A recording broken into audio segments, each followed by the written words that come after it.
கிறிஸ்துவுக்குள் மிகவும் பிரியமானவர்களே, இயேசுவின் நாமத்தினாலே உங்களுக்கு என் அன்பின் வாழ்த்துக்கள். 97வது சங்கீதம் அதனுடைய 11வது வசனம், நீதிமானுக்காக வெளிச்சமும் செம்மையான இருதயத்தாருக்காக மகிழ்ச்சியும் விதைக்கப்பட்டிருக்கிறது. பாருங்க, நீதிமானுக்காக வெளிச்சத்தை கர்த்தர் வைத்திருக்கிறார். யார் நீதிமான்?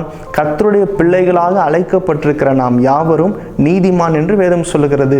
ஆனால் நீதிமானுக்குரிய குணாதிசயங்கள், நீதிமானை போன்ற வாழ்க்கை நமக்கு இருக்கிறதா என்று நாம் நம்மை பரிசோதித்து பார்க்க வேண்டும். நீதிமானுக்கென்று 12 குணாதிசயங்கள் வேதத்தின் அடிப்படையில் சொல்லப்படுகிறது.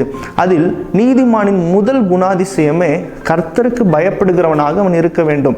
இன்னைக்கு நீங்களும் நானும் ரட்சிக்கப்பட்டிருக்கிறோம். நமக்கு உள்ள குணாதிசயங்கள் அநேகம்.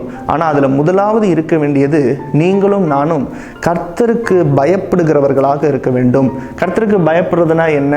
அவருடைய வார்த்தைக்கு கீழ்ப்படுகிறவர்களாய், பாவத்தை விட்டு ஓடுகிறவர்களாக இருக்க வேண்டும். இப்படிப்பட்ட ஒரு வாழ்க்கை வாழ்கிறவங்க தான் நீதிமான். அப்படிதான் கர்த்தர் நம்மை அழைத்திருக்கிறார். வசனம் சொல்லுகிறது இல்லையா, அவன் செய்வதெல்லாம் வாய்க்கும் என்று சொல்லி. நீங்கள் நீதிமானா வாழ்றீங்க, கர்த்தருக்கு பயந்து வாழ்றீங்க அப்படின்னா நீங்கள் செய்கிற எல்லா காரியத்தையும் கர்த்தர் வாய்க்க செய்வார். இன்றைக்கு நீங்கள் எப்படிப்பட்ட இருளான பாதையில் நடந்து கொண்டிருந்தாலும், கண்ணீரின் பாதையில் நடந்து கொண்டிருந்தாலும், தேவைகள் மத்தியில் நீங்கள் தவித்து கொண்டிருந்தாலும், நான் நிச்சயமாக சொல்லுகிறேன், வசனம் பொய் சொல்லாது. நீதிமானுக்காக கர்த்தர் வெளிச்சத்தை வைத்திருக்கிறார். இதை அப்படியே விசுவாசிங்க.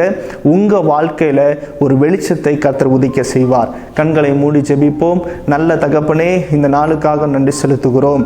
ஆண்டவரே, உம்முடைய வார்த்தையின்படி நீதிமானுக்காக வைக்கப்பட்டிருக்கிற வெளிச்சம் அப்பா, உம்முடைய பிள்ளைகளாக அழைக்கப்பட்டு உம்முடைய இரத்தத்தினால் கழுவப்பட்ட ஒவ்வொருவருக்கும் அது கிடைக்கட்டும் என்று ஜெபிக்கிறேன். இருளில் தவிக்கிற ஒவ்வொருவரும் உம்முடைய வெளிச்சத்தை காணும்படி நான் ஜெபிக்கிறேன்.